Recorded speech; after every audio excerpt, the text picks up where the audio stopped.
In this class, I want to teach you about a technique that we've just done with the ink, but with card instead, because it's a slightly different way of doing it. All right, so I'm trying to get as many different techniques out of the same kind of idea as possible. And I haven't even scratched the surface really, but I just wanted to talk you through this. So on your USB, there's layered cards, which is what we've just done with the ink. And then there's layered shapes. So if I click into layered shapes now, you've got options. So you've got a snowflake, you've got a dahlia, a diamond, and you've got a gerbera, okay? And I just want to talk you through these layers. So we're going to use a snowflake. I know it's not Christmas coming up, but it's a really nice design and it just showed it off really well. So you have snowflake 1. And I'm going to open these files up so you can see them. So that is going to be your top piece. You then have snowflake 2, which is your middle piece. You have snowflake 3, which is your base layer. And then you have these 2 layers, which Josh, who's designed this, has called them the paper pieces. So these are the bits that you can lay over the top. So they look like this. And this. So this in itself is another stencil and another whole load of techniques, but I'm going to show you how this works.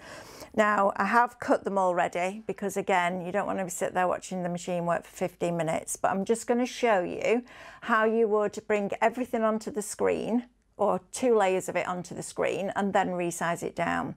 So this one has been resized. So I'm going to show you that bit rather than you watch and cut it out, and then we can get on to gluing it together. So the first thing I did was brought on snowflake 1, pressed OK and grouped it together. All right, so we go to edit and we multiple select everything that's on the mat. So you can see it's got the detail as one file and the outside edge as another file. And pressed OK and pressed object edit and grouped it together. All right, and then move it to the bottom right hand corner, because when you select a shape from Scan and Cut, it will always put it in the top left corner of your screen. So if you move everything to the bottom right, it makes it easier when you try to group your next shape. So to add the next layer, you go to Add on your Scan and Cut, back into the USB, and remember yours won't take as long as mine is because I've got all sorts on it. So you will go back and you will find that snowflake file. Can you see all the things that I've saved when I've been playing around with this? It's been great fun this week. So into the USB, back into my projects, and then down to my layered shapes and into the snowflake. So bring on snowflake 2, press OK, and it's put it up here. All right, so then you go to edit again. Now we need to select just that new layer, that second layer.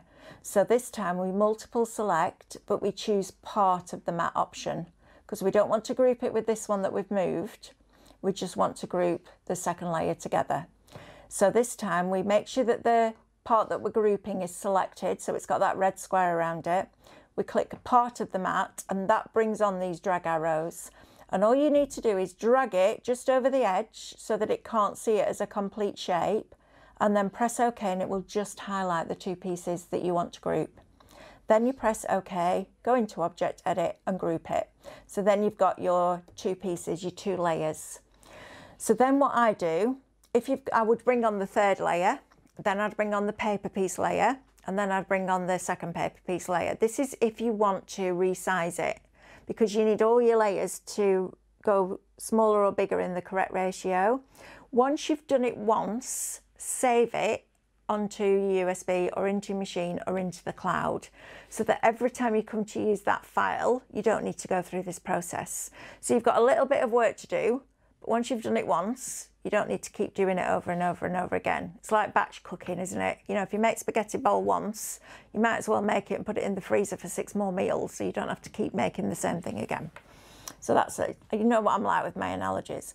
So what I then do is I would lay them on top of each other. Now, if you've got lots of different sizes and widths, etc., the best way that I find to do it, and I'll just separate these so that you can see what happens, is we multiple select everything that's on the mat. So this would be your 5 layers.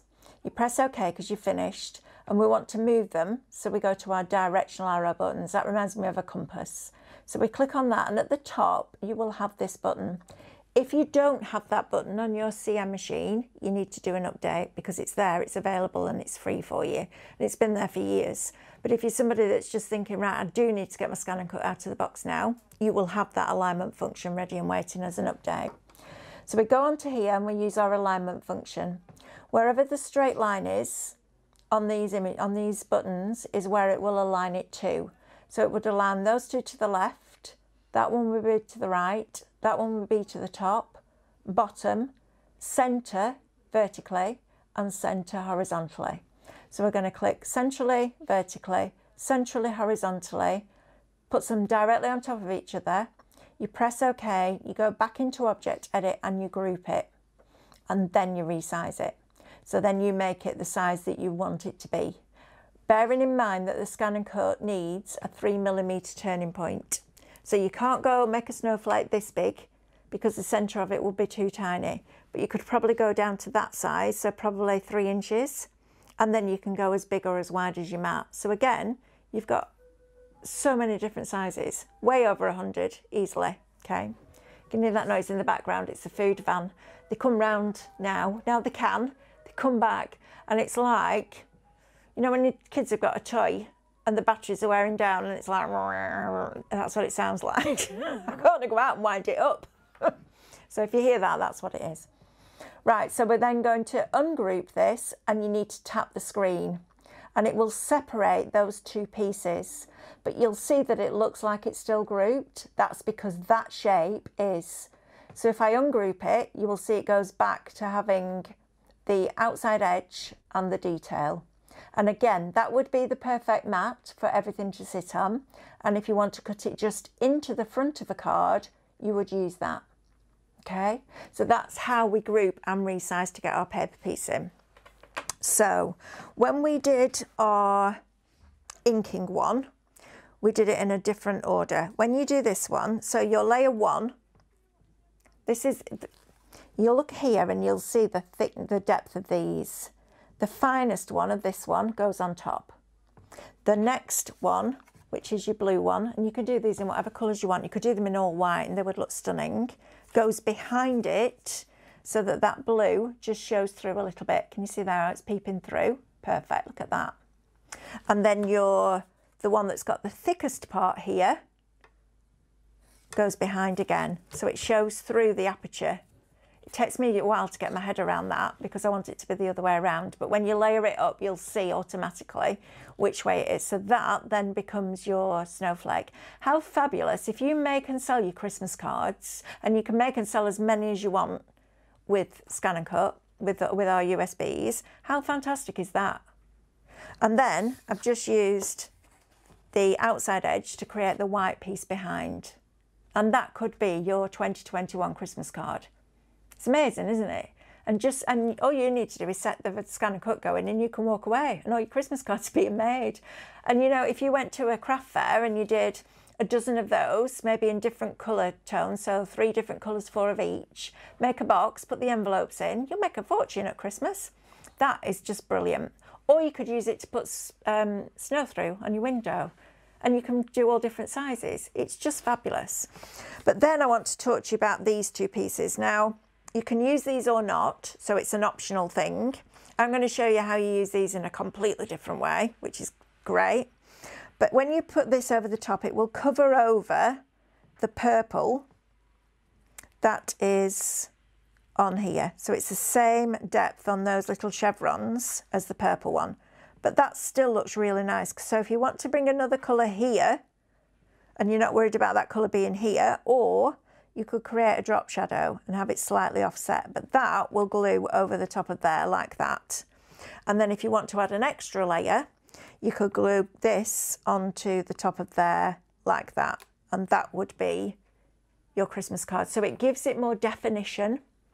The other way of getting definition is to go in with a fine liner, and you know what I'm like, and if any of you have ever done a class with me, it's faux stitching. I know, it drives you bonkers, but it makes a massive difference. You could actually go in and faux stitch it if you wanted to. On here, these are a little bit too thin to be faux stitched, So it's up to you whether you decide to do that. But if you're making them a bit bigger, or you're leaving this one out, so you could take that out and just have this one. Again, you've got a different look there, haven't you? So you've got all those different looks. You could use just this one on its own with just this. This is when I love making all these different combinations. So that looks fabulous on there. That would work, give you a completely different look. Again, because these are crossing over, which looks fantastic. You could just use that with that, like that. You could use this one with this, and the blue will show through, like that. So lining up your circle in the middle, that's your lining up point. If you line that up, everything else will fall into place. So you could have just that, or that and that together, or you could have it that way. There's so many different ways. And what I would challenge you to do is cut something like this and work out how many different combinations you can get. And do that with some of your stencils, even if you just cut them out of pieces of scrap card that might have got a bit damaged or something like that, and just see how many combinations you can have, because there'll be thousands across the 100 stencils, and that's what's really exciting. You're in control of it. So we're not just going, there's a stencil that we've had cut on a laser, that's yours, you pay us for that.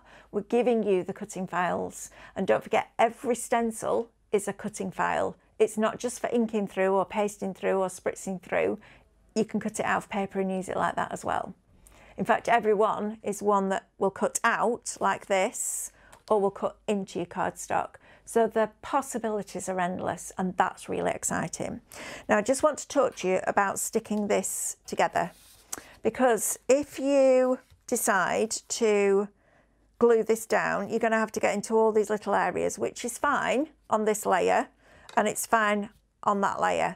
But when you get to this layer, these areas are really, really fine, and you don't want to have, especially if you're doing it in something like a metallic, you don't want to have that glue showing through, because it'll show on your mirror card and it doesn't look very nice. So all I did when I was gluing it together was took this and I just put glue around the outside edge, and that gave me enough to be able to hold it and just position it down to get it in the right place. And remember, the outside squares are exactly the same size on each cut layer, so it's going to work perfectly just by lining up the edges. You don't need to worry about the pattern, that will do its own thing, but you just need to line up the top and one of the side edges like that, and it will all line up for you perfectly.